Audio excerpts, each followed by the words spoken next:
Deuxième partie. Le cycle de la matière. Connaissance des mondes de l'univers. Chapitre 21. La matière. La connaissance de la vérité s'acquiert progressivement par la méditation qui élève l'homme saint d'esprit sur les hauts sommets de la montagne de l'Éternel, où toute la réalité lui apparaît. C'est pourquoi il fallut la première partie du livre pour montrer que le monde était dans l'erreur en ce qui concerne la prophétie et son accomplissement. Vous ne pouvez plus alors être surpris que Dieu envoie son Fils au soir du monde pour l'accomplir et pour que vous l'accomplissiez avec lui. Mais ici, les hautains et les forts en parole m'ont déjà quitté, et vous êtes moins nombreux à m'écouter. Ne reste que ceux qui comprennent que l'homme ne peut vivre en harmonie avec la nature s'il ignore l'essentiel de la science de l'Éternel par laquelle il existe. Soyez donc attentifs aux premières explications de cette deuxième partie du livre, car elles sont comme des clés qui permettent d'ouvrir toutes les portes et de voir ce qu'aucun homme n'a encore jamais vu et d'entendre ce qu'il n'a jamais entendu.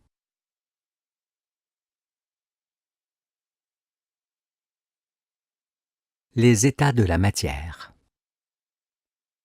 Après avoir observé la galaxie de l'extérieur et pris conscience à la fois de sa grandeur et de sa petitesse dans l'immensité, ainsi que de notre position en elle, nous allons maintenant étudier l'intégration-désintégration des masses avec lesquelles nous existons. Nous serons constamment guidés par ces deux mots, signifiant également apport-dépense.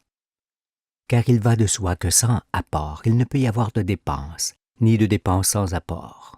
Et par conséquent, aucun corps formé est maintenu par ces deux parties. Comme l'esprit s'explique par Dieu et Dieu par l'esprit, la particule s'explique par l'astre et l'astre par la particule. Car en raison de l'éternité, toute chose trouve existence par ce qui existe déjà et pour ce qui sera. Rien ne débute ni ne se termine, tout change d'état. De peur qu'ils voient et comprennent, Dieu fait marcher sur les mains ceux qui le rejettent. Notre connaissance de la matière doit donc différer de celle des savants qui, ayant rejeté Dieu, marchent sur les mains et voient de la sorte tout à l'envers.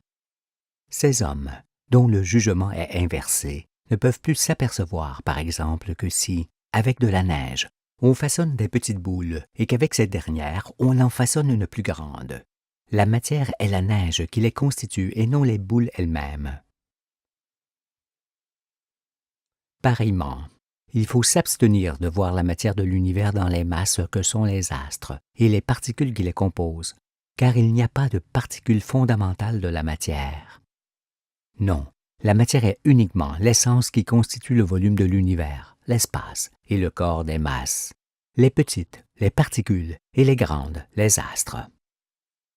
Observons plutôt le volume de l'univers et les masses qui s'y forment, comme un volume de poudre fine et subtile à l'intérieur de laquelle se formeraient des grumeaux. Écoutez, puisque avec des petites boules de neige on peut en composer une plus grande de même nature, il est incontestable que plusieurs petites sphères aimantées et collées les unes aux autres forment une sphère aimantée plus grande, de même nature et ayant forcément des propriétés identiques. Or, puisque l'astre, la grande boule, est un gros aimant reconnaissable par sa magnétosphère, ses lignes de force et ses anneaux, dès qu'elles naissent les satellites, il est certain que les particules, les petites boules qui le composent sont des aimants semblables, ayant aussi une magnétosphère, des lignes de force et des anneaux donnant naissance à des satellites. Il n'y a que leur dimension qui change, et non le principe de leur existence. L'aimant est donc astre dans la grande dimension et particule dans la petite dimension, qui sont les deux masses extrêmes de l'univers. On voit ainsi la particule à travers l'astre à travers la particule et les deux à travers l'aimant. Il convient alors d'étudier l'aimant pour saisir la formation et l'activité de toutes les masses de l'univers. Nous n'évoquerons pas les atomes toutefois, qui sont des combinaisons de particules, d'autant qu'il s'agit de domaines dont nous ne devons point nous préoccuper.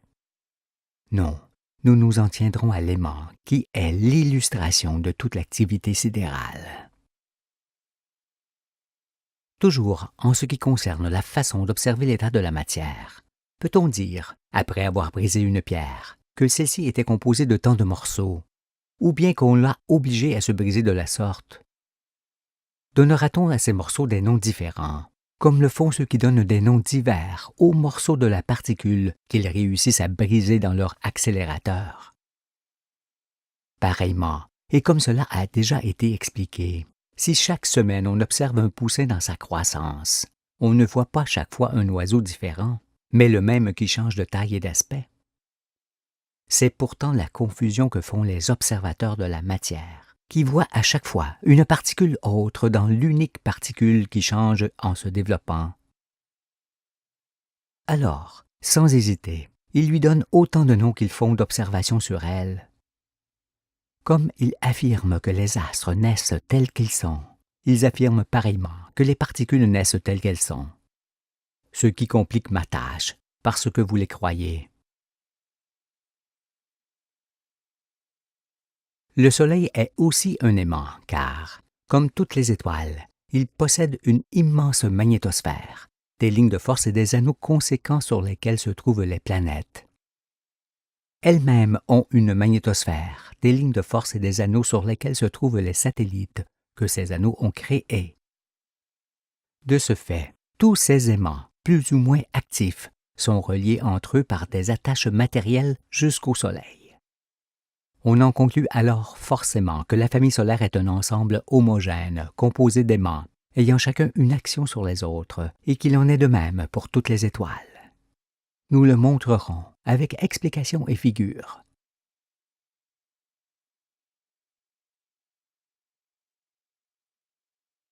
La magnétosphère. En se référant au grand nombre de planètes et de satellites appartenant à la famille solaire, on en déduit que le nombre de planètes et de satellites se trouvant dans une galaxie est approximativement 50 fois plus élevé que le nombre d'étoiles. Une galaxie est donc un corps composé d'une énorme quantité de masse qui attire l'essence de l'espace sur elle, et plus précisément sur les particules qui les constituent. Or, puisque la magnétosphère est ce tout premier mouvement de l'essence de l'espace qui descend sur les astres, intégration, c'est par elle qu'il faut commencer les explications sur l'aimant. Après quoi, nous comprendrons l'activité d'ensemble des aimants de la famille solaire, parmi lesquels aucun d'eux ne peut exister séparément. Dans électromagnétique, il y a électron et magnétique. Or, seule l'essence est magnétique, parce qu'elle seule forme les corpuscules à l'approche et au contact de l'astre sur lequel elle descend. Ces corpuscules, que l'on appelle électrons, forment ensuite les lignes de force, puis les anneaux et ces derniers les satellites. La magnétosphère est donc un fluide matériel et une force qui devient créatrice de masse par l'intermédiaire des anneaux. Voici comment elle descend sur l'aimant. Si l'on donne la valeur de 1000 à l'essence de l'espace, ce secteur de magnétosphère, que l'on imagine s'étendant à l'infini, montre la concentration de cette essence qui s'effectue au fur et à mesure qu'elle se rapproche du noyau. Ce qui a pour effet de faire de plus en plus de pression sur les corps et de créer des particules. Venant de très loin, la magnétosphère se fait sentir très loin par conséquent. Elle s'épaissit, se densifie à l'approche du noyau de l'astre. Mais pour mieux se représenter sa formation et son action, aidons-nous de cet exemple. Si l'on compose un cercle avec des milliers de petites bouches rapprochées qui aspirent de l'air indépendamment les unes des autres, on comprend qu'une seule de ces bouches aspirera moins d'air et moins loin que ne le feront les milliers de bouches ensemble. Il en va de même pour les particules qui composent un astre, car chacune d'elles attire l'essence de l'espace, en formant ensemble une immense aspiration se faisant sentir fort loin, disons à l'infini. Ce sont donc bien les petites magnétosphères des particules qui, ensemble, constituent la gigantesque magnétosphère de l'astre. Ce qui nous montre que l'essence de l'espace descend sur les particules qui constituent l'astre, et non sur l'astre lui-même.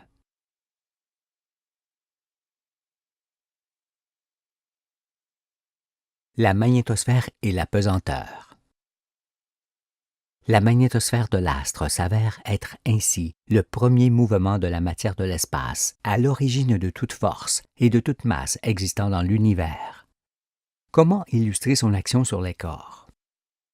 Si, en aspirant fortement, on avale une poussière, on n'a pas aspiré directement la poussière, mais l'air qui l'a entraîné dans son mouvement. Si l'on crée la même aspiration à travers un voile, la poussière sera appliquée sur le voile, cette fois, par la pression de l'air. Ceci est l'explication de la pesanteur que l'on ressent sur le sol, car tout corps accuse la pression magnétosphérique qui s'exerce sur lui. On comprend alors que rien ne pèse hors de l'influence d'une magnétosphère.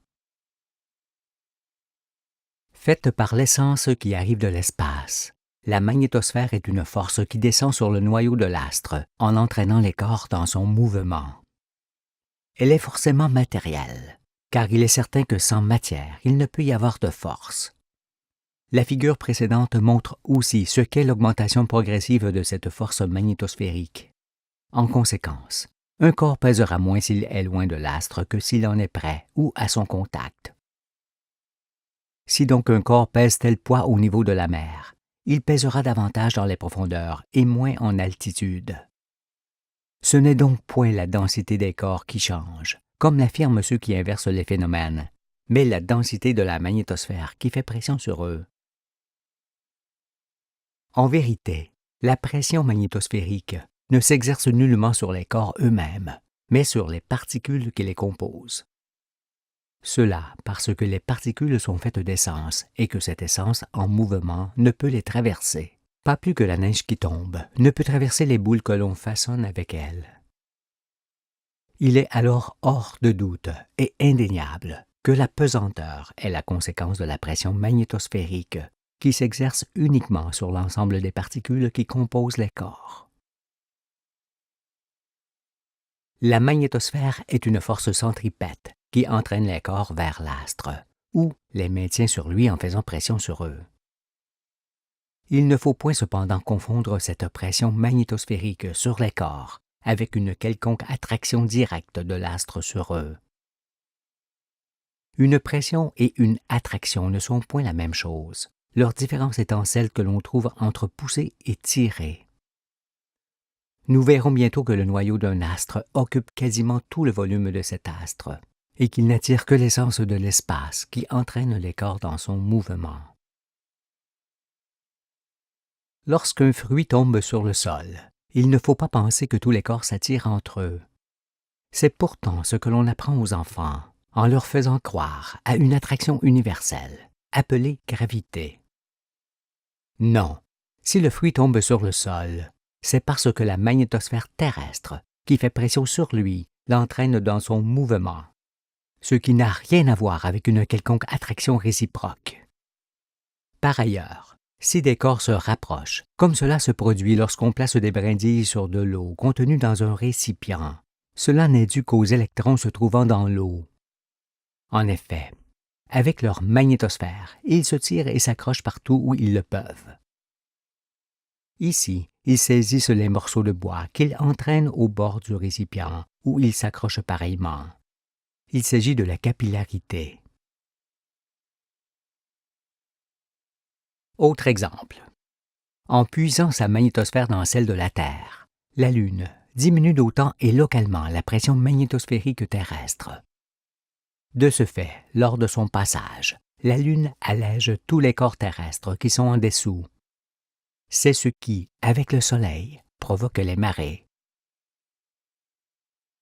Mais, puisque les corps sont composés de particules et que les particules sont des aimants, faut-il croire que tous les corps s'attirent entre eux?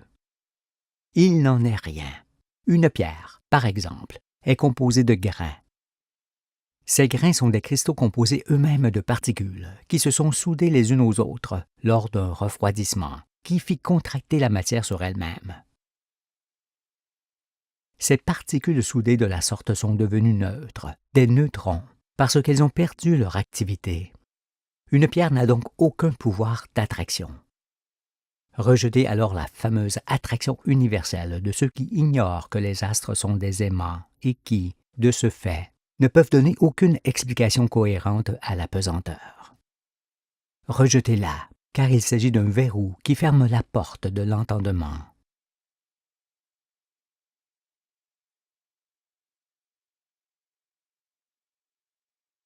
La magnétosphère et la particule. Pour mieux suivre la suite des explications, commençons par examiner la particule. La figure précédente nous montre qu'en descendant sur l'astre et en se condensant progressivement à son approche, jusqu'à son contact, l'essence de l'espace engendre d'infimes points de masse, des corpuscules, qui sont le début des particules. Car, tout comme l'astre, la taille et l'activité des particules évoluent. Étant magnétiques, l'essence forme des corpuscules magnétiques. Ceux-ci sont entourés de leur propre magnétosphère qui les fait croître et que l'on peut appeler électrons dès leur formation. Dans le sens des proportions, l'essence est à la particule ce que la particule est à l'astre, ce qui évoque la subtilité de cette essence. En effet, si par l'esprit on peut diviser le corps de l'astre en particules, on ne peut diviser le corps de la particule en d'autres corpuscules de plus en plus infimes.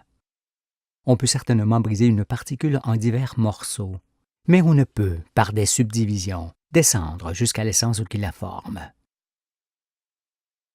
La figure suivante représente l'évolution de la particule élémentaire depuis son premier point d'essence jusqu'à ce qu'elle soit proton. Car, comme le fait un astre, la particule augmente son activité, tout en se développant elle-même selon les circonstances. Jusqu'à ce qu'elle obtienne une taille moyenne. Elle est seulement magnétique, c'est-à-dire qu'elle n'est entourée que d'une magnétosphère. Ensuite, en devenant proton, elle devient électromagnétique, parce qu'elle s'entoure de lignes de force qui forment des anneaux sur son plan équatorial, à partir desquels naissent d'autres électrons satellites. En quelque sorte, on observe sur cette image la création et la procréation des particules. Ce qui est semblable pour les astres qui, eux aussi, donnent naissance à des satellites de la même façon. Io, Europe, Ganymède, Callisto, satellites de Jupiter, sont les électrons nés de ce dernier. Jupiter est lui-même un proton dans la grande dimension, et le Soleil un proton semblable qui brûle. Tous suivent un processus identique qui sera expliqué. Tant que la particule est dans sa première période de son évolution, électron, elle est seulement réceptrice, car elle ne fait que recevoir l'essence qui compose sa magnétosphère et sa masse. De ce fait, elle est passive et de signe négatif. Magnétique seulement, elle peut devenir, avec ses semblables, courant électrique à tous les degrés de cette première partie de son développement. N'ayant que leur magnétosphère, ces particules ont en effet beaucoup d'aisance pour s'accrocher au conducteur ou former dans l'espace les spirales des lignes de force, de l'aimant. Mais lorsque la particule entre dans la deuxième période de sa croissance, proton, elle s'active. Elle devient alors électromagnétique, car, tout comme les astres, elle s'entoure de lignes de force, puis d'anneaux qui engendrent des électrons satellites. Émissive, elle est de signe positif cette fois. Aussi, durant cette deuxième période de sa croissance, où elle est émissive, proton, elle ne peut plus former des courants électriques qui ne peuvent se faire qu'avec des particules magnétiques, c'est-à-dire négatives et pouvant s'accrocher les unes aux autres. Non, les protons ne peuvent nullement constituer des courants, mais seulement des corps gazeux ou liquides selon les circonstances. Lorsque la particule se trouve au milieu des deux parties de son évolution, comme sur la figure, elle cesse d'être négative et devient positive. C'est pourquoi, à ce degré d'évolution, on l'appelle positon, ce qui toutefois ne peut être qu'un nom provisoire de la particule qui change.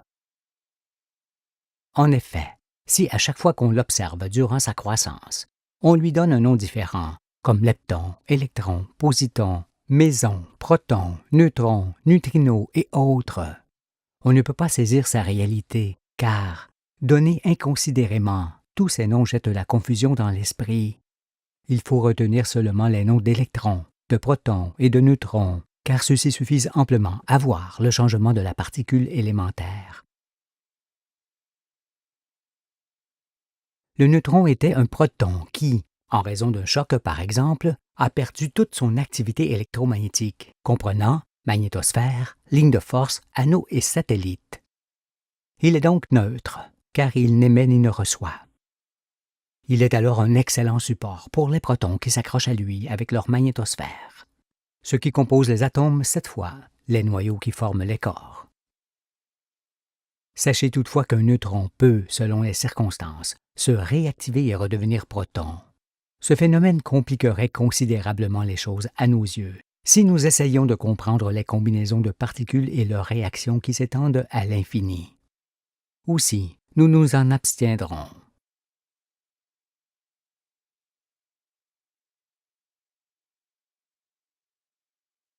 Autre effet de la magnétosphère. L'homme entend pour la première fois que l'espace est entièrement formé d'essence et que cette essence constitue la magnétosphère qui descend sur les astres en faisant pression sur les corps. C'est ce qui occasionne la pesanteur et engendre des particules qui n'existent qu'en un seul genre. Nous voyons alors que l'essence compose la masse des particules et que, dans la dimension, cette essence est à la particule ce que la particule est à l'astre.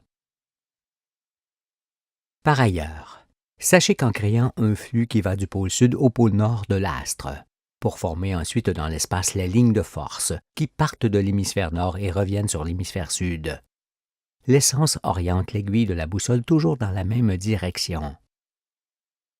Ce courant est force, et une force est matérielle. C'est donc cette force matérielle, occasionnée par le flux d'essence, qui oriente l'aiguille de la boussole vers le nord. Pensez aussi que c'est la magnétosphère qui charge d'électricité les nuages et provoque les éclairs par temps chaud. Et c'est toujours grâce à elle que votre cœur bat, que vous avez le mouvement et que les ailes des insectes s'agitent à grande vitesse. Elle est la source de tous les corps, et les corps l'utilisent pour se mouvoir et vivre. Par conséquent, et en raison de ce que l'on a déjà vu sur la densification progressive de la magnétosphère, on comprend qu'un être s'élevant loin dans l'espace s'affaiblira de plus en plus dans une magnétosphère dont la densité est bien inférieure à ce qu'elle est sur le sol, où se trouvent les conditions de vie des êtres. Nous sommes faits de tout ce qui existe. Or, la magnétosphère fait partie des éléments de l'existence, et n'en est pas le moindre, je vous le dis. Car, comme elle charge les nuages d'électricité, elle charge pareillement les êtres pour vivre et se mouvoir, mais d'une force beaucoup plus ténue et délicate. De toute évidence, avec les explications prochaines de l'aimant, celui qui le voudra saisira fort bien la magnétosphère et la particule unique qui change. Pour conclure, donc, ne retenons que l'image de la magnétosphère et de sa condensation progressive. Pensons également que c'est elle qui crée la pesanteur et qui donne naissance à la particule à l'approche et au contact de l'astre.